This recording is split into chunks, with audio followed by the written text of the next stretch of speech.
Ya Bapak Ibu, tapi tidak pada tangi dong. Bapak jangan risiko. Cuma kabar gembira. Apa kabar gembira? Walaupun masjid ini sia tak datang, jid muslim banyak solat risiko. Jin muslim banyak solat risiko. Awasin nak nampak tu. Bapak Ibu, takut ibu menangannya. Indah. Jin muslim itu sangat berpihak kepada kita manusia. Kita ini pemimpin bagi mereka. Pak Tuambo, namanya Bapak Ahmad Sufyan. Ketika masih belajar di Tawalib dulu, di zaman PRRI, beliau termasuk yang dikejar untuk diculik, untuk dihabisi. Apa kata beliau? Saya mampir di sebuah masjid di pinggir hutan. Masjid ini sudah lama ditinggalkan. Laba sama, laba serak, laba saruh. Kemudian saya bersihkan dan saya ambil wudu. Waktu maghrib datang, saya kumandangkan azan. Allahu Akbar, Allahu Akbar. Azan beliau seorang diri. Kemudian hari semakin gelap, beliau pun mulai sholat maghrib. Allahu Akbar, Allahu Akbar. Syahadu an la ilaha illallah. Syahadu anna Muhammadar Rasulullah. Ayyalal salam, ayyalal falah. Qad qamatis salah, qad qamatis salah. Allahu Akbar, Allahu Akbar. La ilaha illallah. Salat dia seorang diri di Arab. Salat dia. Pas dia bilang Allahu Akbar, ramai terdengar di belakang. Allahu Akbar. Aku tu bilang siap tadi itu. Perasaan wak komat tadi, awak akhir tangan dari nak tu siap. Ramai di belakang. Dek karenanya Ustaz, artilah tentang agama, ya, mengertinya, aku pasti jadi Muslim di belakang kau. Iku bahayanya orang nak berilmu ya, kalau dia berilmu, kalau tiba di awal nanti lari cikin waduh. Pas nyoba baca Bismillahirrahmanirrahim Al-Fatihah, waladdallin. Mana masjid? Oh, di belakang. Kalau orang ada berilmu Pak, tidak ada mengerti masalah itu dah, letak panca ke jamban di tampek. Tapi dia nak lanjutkan. Ketika Assalamualaikum warahmatullahi wabarakatuh. Assalamualaikum warahmatullahi wabarakatuh. Tarana Assalamualaikum, tapi tidak durak tu.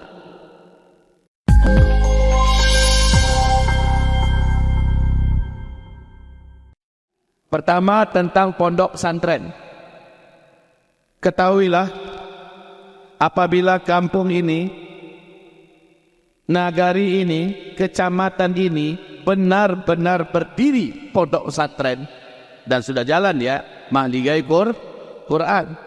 Ketahuilah, sebenarnya di kampung ini sudah terbentang taman surga.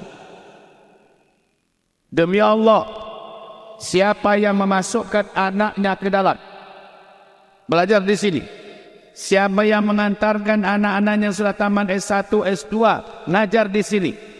Siapa yang ikut mensupport, membimbing, membina, mendanai di sini, dia insyaAllah ahli surga. Karena kata Rasulullah SAW, majlis zikir, majlis ilmu dan pondok pesantren adalah majlis ilmu yang paling paten. Pondok pesantren adalah majlis zikir yang paling permanen. Siapa saja yang datang dari rumah menuju ke sana, maka dia sedang berada di jalan Allah. Siapa saja yang berada di sana, dia sedang berada di taman-taman surga Allah. Meninggal dia di situ, atau menuju ke sana dia meninggal di jalan, atau sedang pulang dari sana, meninggal dia langsung masuk surga. Amin. Pasti itu. Jadi ketika pondok pesantren seperti mahligai Quran dibuka, otomatis sedang terbentang dan sedang dibuka, sedang berjalan, sedang ada taman surga. Kalau kira-kira ada pasar malam dengan berbagai macam mainan, ramai enggak orang datang? Ramai. Itu sarangan tu. Karena kata Rasulullah, tempat yang paling dibenci oleh Allah dan Rasulnya adalah pasar dan kuburan. Tempat yang paling dicintai oleh Allah dan Rasulnya adalah masjid dan majelis zikir, majelis ilmu. Sekarang itu dibuat, Masya Allah, di samping masjid, gabung dua-duanya sekaligus. Malaikat bakapuru di langit, tahu bakapuru? Apot kapuru. Bacirapui berebutan malaikat dari mana-mana datang, keliling dia tawaf di langit kita ini. Karena di sini ada pondok pesantren, ya Allah ya Rabb. Di sini ada pondok pesantren, enggak tanggung-tanggung namanya, Mahligat. Allahu Akbar. Maka Pak Camat, ya, Pak Camat palingnya depan. Kalau warga masyarakat agar mensupport untuk memfasilitasi dan mensaranai apa-apa yang diperlukan. Karena ketika ini dibuka, sesungguhnya surga dunia sedang dibuka, barakah dari langit turun, barakah dari bumi mencogok keluar. Alau anna ahlal qura amanu wattaqaw lafatahna alaihim barakatin minas samai wal ard walakin kadzabu fa'akhadnahum bima kanu yaksibun. Kalaulah kalian betul-betul beriman dan menjalankan ketakwaan, kami bukakan untuk kalian pintu barakah yang selebar-lebarnya, sebanyak-banyaknya, seluas-luasnya, dari langit dan dari bumi. Kamu akan menikmati. Kampung kau akan banyak rezekinya, insyaAllah. Makmur sejahtera, dah bersopoh orang bansai lagi. Orang bansai tu, tidak bangsat tu. Orang miskin tak ketemu kalau negeri itu sudah dipenuhi barakah. Caranya gimana? Ketika pondok pesantren ada masjid, ayo berduyun-duyun antarkan anak-anaknya. Kalau kami dulu di pondok pesantren Kawali pada panjang, Bu ya, warga mengantarkan makanan, snack, makan pagi, pabukuan, warga mengantarkan kepada kami. Berganti-ganti dari RT anu ke RT anu, dari RT anu ke RT anu, lalu RW anu. Mereka bergantian mengantarkan makanan. Apalagi kalau ada acara puasa Senin Kamis, pabukuan, doa Cirapui, warga mengantarkan. Masya Allah ya, dulu. Baik Bapak, Ibu yang kami muliakan, pondok pesantren sekali lagi adalah taman surga. Siapa yang mensibukkan dirinya mengurus pondok pesantren, baik guru-guru, baik ustaz-ustaz, baik pemerintahan setempat, ya, siapa saja yang mensibukkan dirinya ikut dalam urusan pondok pesantren, walau hanya dengan satu bata, walau hanya dengan satu sak semen, walau hanya dengan satu batang besi, walau hanya dengan satu kubik pasir, walau hanya dengan satu mobil kecil krekel, ya, walau hanya membiayai satu orang tukang atau tukang yang ikut. Oke, saya kerja di sini maksimal, saya akan kerja dengan totalitas, gaji saya biasa 150, sekarang kasih saya 100 saja, yang 50 wakaf saya untuk pesantren. Luar biasa itu. Yang ibu-ibu juga di rumah, bapak tukang kerja, minum dari kami. Masya Allah. Goro bersama, kami siapkan onde-ondenya, kami siapkan lapis bugihnya, kami siapkan sariawan dan bakwan, kami siapkan bakwannya. Begitu Bu, support pesantren kita ini, sehingga yang ini insya Allah dalam waktu saban tatu tagak langsung Bu, tagak langsung itu, karena ibu pengen masuk surga, Pak, ingin masuk surga kan? Bukankah ini yang tadi saya tanya? Semoga Bapak Ibu semua ahli-ahli surga masuk surga. Amin, kata Bapak Ibu. Buktikan. Lah, itu yang pertama ya. Umumnya pondok pesantren banyak tidak didatangi. Umumnya nih, jangan ada di kampung ini begitu. Datangi pondok pesantren, tanya pada ustadznya, apa acara santri Bu ya? Apa acara santri Ustadz? Apa yang bisa kami bantu? Apa acara pondok Bu ya? apa acara pesantren Ustaz, apa yang bisa kami buat, apa yang bisa kami bantu. Sekali lagi Bapak Ibu yang kami cintai, kami muliakan, jangan biarkan pondok pesantren ini Bapak Ibu namanya tak ada di langit. Harus ada namanya di langit dalam bentuk aktif kita. Baju bantuannya aktiflah. Walau hanya dengan bantuan ringan. Bantuan ringan agak kok 10.000 sebulan, tapi rutin. 10.000 kali 100 500. Lah 1 juta. Lah bisa makan sekian orang santri. Apalagi saya dengar tadi, ya Allah ya Rabb, kata Ustaz Khairul, di sini belajarnya gratis. Buya kita juga berkata, saya akan bantu pondok pesantren Maligai Quran buat warga masyarakat sekitar, insya Allah non biaya. Takbir. Bah kurang semangat takbirnya gua. Takbir. Namanya bahasa yang lain itu saya beasiswai, asal masyarakat sini yang belajar. Itu satu datang untung. Kalau itu anak berprestasi, anaknya serius, insya Allah Ta'ala kita kuliahkan dia sampai ke Mesir, sampai ke Al-Azhar. Amin. Jangan salah-salah Bapak Ibu, saya sudah sampai ke tingkat keyakinan sesuatu yang baik kalau sudah dimulai pasti jadi. Pasti jadi. Enggak pun melalui orang kampung, melalui yang lain Allah akan datangkan. Tapi rugi orang kampung kalau tidak ada namanya di dalam. Menurut Allah adalah walaupun satu sak semen ya, dan seterusnya. Baik Bapak Ibu yang kami cintai, pondok pesantren ini ke depan dan kampung kita ini, kata Buya, ingin dan ke depan punya cita-cita buka universitas Islam. Bahkan Al-Azhar University punya peluang untuk membuka cabang di wilayah kita ini. Amin ya Allah. Kalau universitas sudah dibuka di sini, maka ini akan menjadi pusat peradaban untuk Sumatera. Amin ya Allah. Wahai Bapak Ibu yang kami muliakan, oke, sekali lagi sambut pondok pesantren. Ada yang bertanya, Buya, kalau kami masukkan anak kami ke pesantren, jadi apa mereka nanti? Ya, jadi apa mereka nanti? Jadi pengurus musajinya, jadi imam musaji saja, jadi ustaz ceramah-ceramahnya. Wahai Bapak Ibu, masuk pesantren itu bukan akan menjadi seorang garin masjid. Ketahuilah kami waktu mondok, semua teman-teman kami yang mondok dulu, banyak yang badung-badung, banyak yang badung-badung, nakal-nakal, sulit diatasi, tidak bisa diatur.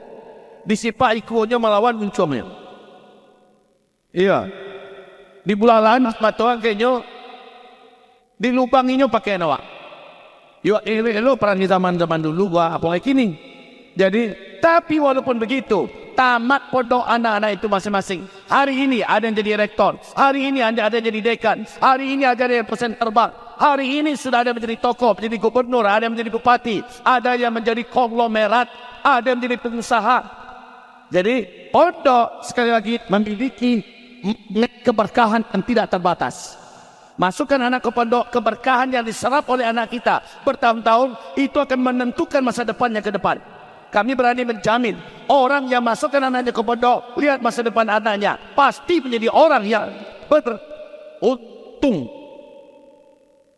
Di dunia ibu akan dimuliakannya, di akhirat bapak ibu akan dibelanya. Allahu Akbar.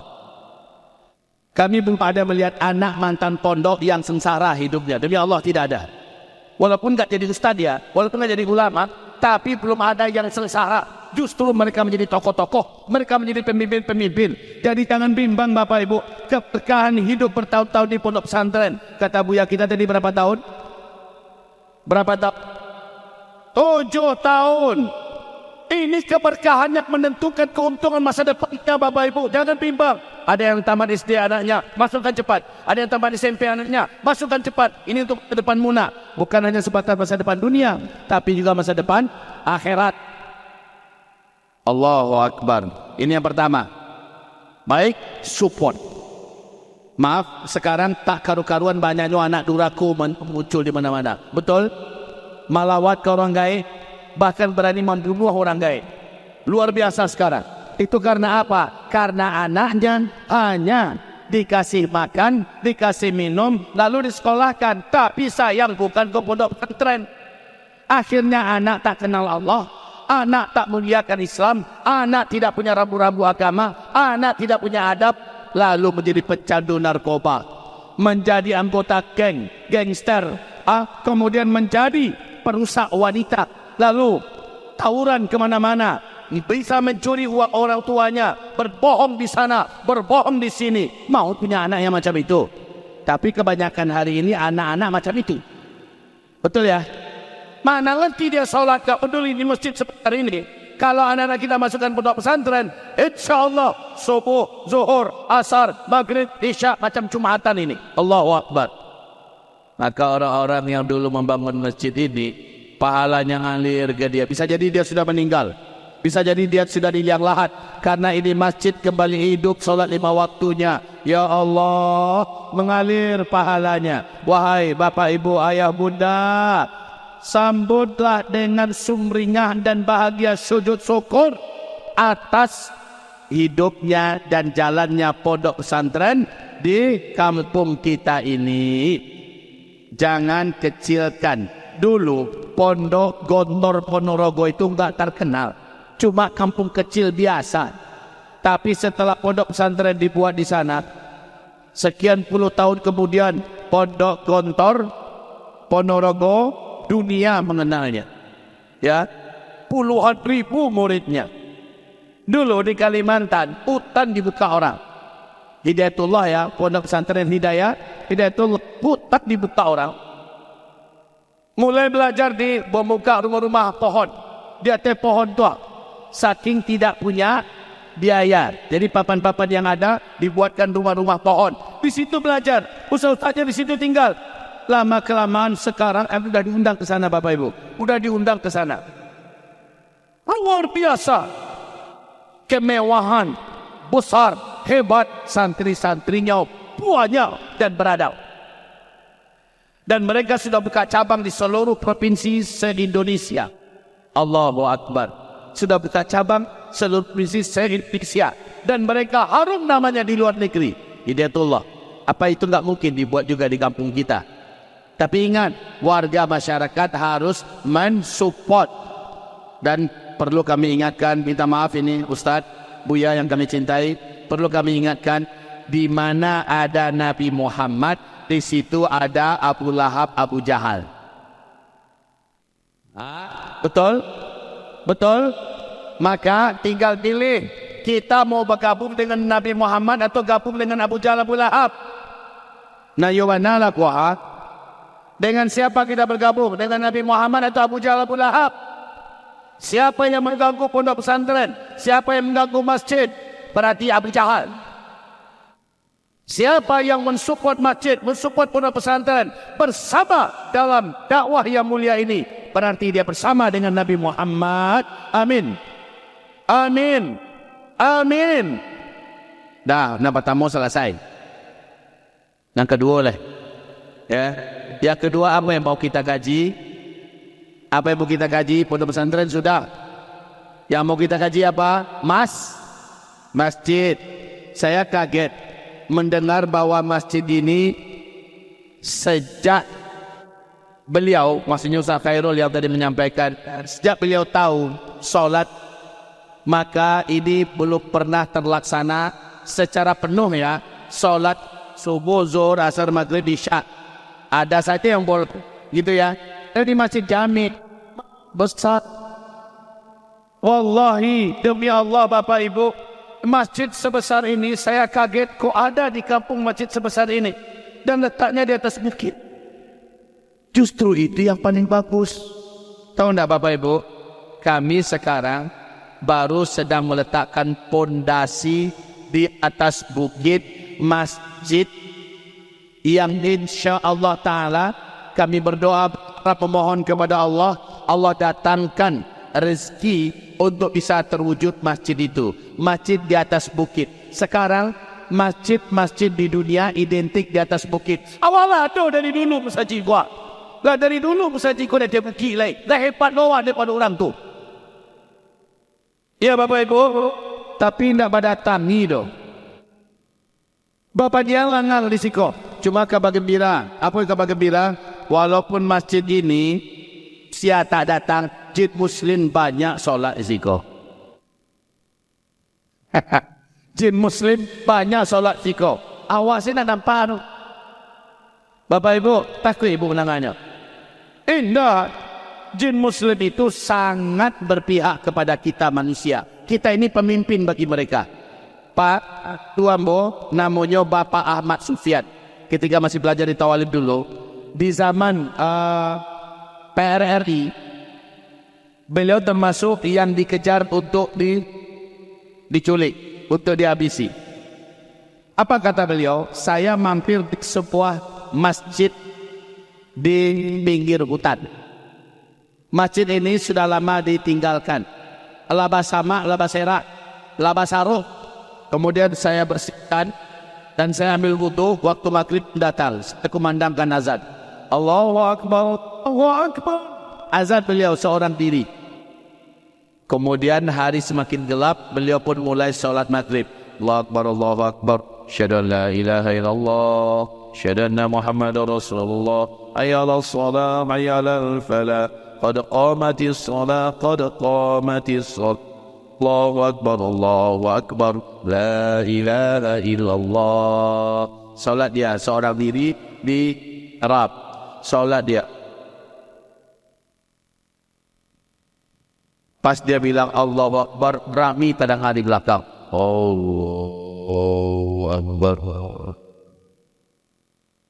Aku tu bilang siap tadi itu. Perasaan wak komat tadi, awak akhir tanah dari nak tu sia-sia. Rami di belakang. Dia karenanya Ustaz, arti ulah tentang agama, ya, mengertinya, aku pasti jin muslim di belakang kau. Iku bahayanya orang kalau nak berilmu, ya, kalau dia berilmu, kalau tiba di awal, nanti lah lari cikin waktu. Pas baca Bismillahirrahmanirrahim Al-Fatihah. Waladdallin. Mana masjid? Oh, di belakang. Kalau orang ada berilmu, Pak, tidak ada mengerti masalah itu, lah terpancar ke jamban di tampek. Tapi dia nak lanjutkan. Ketika Assalamualaikum warahmatullahi wabarakatuh. Assalamualaikum warahmatullahi wabarakatuh. Tarana Assalamualaikum. Tapi tidak durak tu. Jadi saya katakan di masjid tidak ada nasi jodoh, tetap ada jin-jin muslim solat di dalamnya. Pertanyaan awak, Buya, ketika kami rami solat siko mereka di mana solat? Ya, di mana mereka solat? Mereka satu jawab, cuma awak saya nampak tu. Apakah mereka solat di luar, di teras-teras atau di mana? Yang jelas mereka sangat suka menjadikan manusia sebagai imam solat mereka. Itu kebiasaan jin-jin muslim ya. Dan mereka paling hobi membela kita dari serangan jin-jin jahat, dari setan-setan jahat. Oke, Bapak Ibu. Jadi tentang masjid, saya sangat bersuka cita mendengarkan pondok pesantren asramanya yang putra dibangun insya-Allah di sebelah masjid ini. Ini luar biasa. Maka masjid ini otomatis akan aktif 24 jam. Pasti di sini belajar Qurannya nanti. Pasti acara-acara full di sini. Salat 5 waktunya, anak-anak banyak itikaf di sini. Dan itu seluruhnya kemuliaan dan keberkahan Bapak Ibu. Ya Allah, wahai Bapak Ibu, jangan punya anak mujang kalau tidak masuk ke pondok pesantren. Dan punya anak gadis kalau alun menginyam pendidikan pondok pesantren. Belum terlambat untuk mereka jadi ahli IT, ahli komputer, untuk jadi dokter. Belum terlambat. Jadikan mereka punya fondasi ilmu agama yang mumpuni. Lalu setelah itu mereka jadi apa? Canda yang bekerja tadi gua. Teman-teman kami jadi rektor, jadi dekan, jadi profesor, jadi apa? Pengusaha, jadi gubernur, jadi bupati, jadi wali kota. Padahal dulu anak pondok. Jadi tidak semua anak pondok jadi ulama, jadi ustaz. Tapi yang pasti dia sudah punya iman, dia sudah punya fondasi, dia sudah tahu halal haram, dia sudah tahu apa yang boleh, apa yang tidak boleh, dan dia pasti menjadi manusia yang paling berguna bagi manusia lain dan bagi negara. Ini gunanya ya, Bapak Ibu.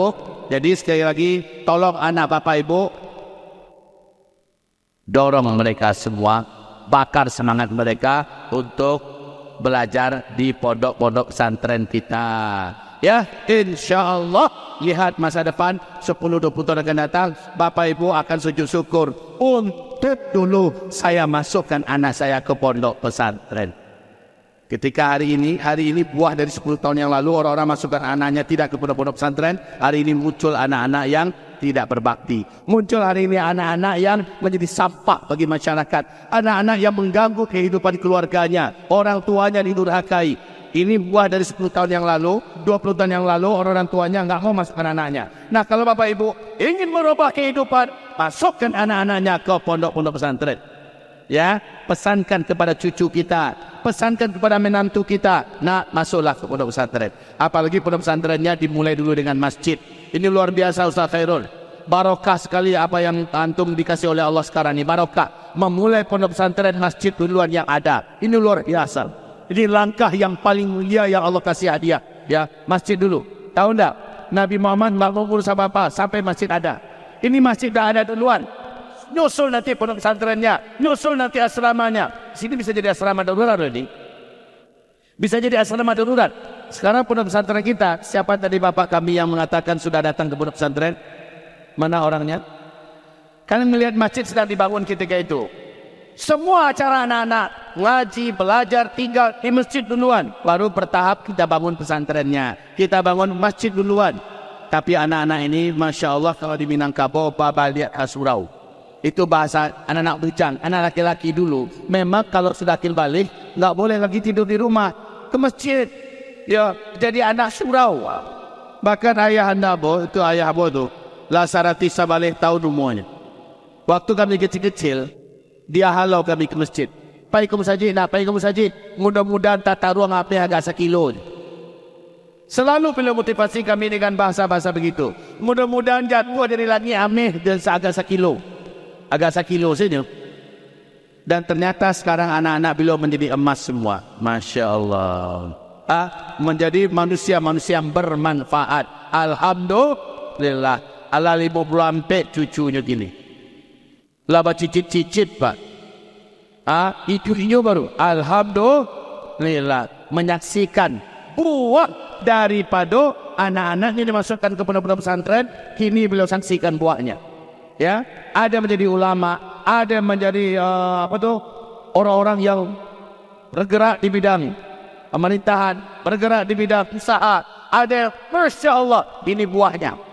Jadi kalau Bapak Ibu ingin menikmati masa tua, anak-anak beliau baca rabu juga memperhatikan beliau. Itu kan anak-anaknya jadi anak-anak agama, ya. Maka ibu mau nggak seperti itu?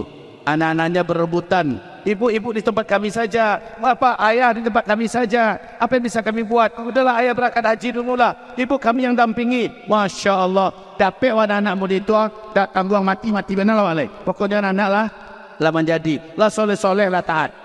Tapi maaf kok banyak kamu perhatikan anak-anak yang membuat orang tuanya makan hati sampai bunuh diri. Tak tahu beranak lah.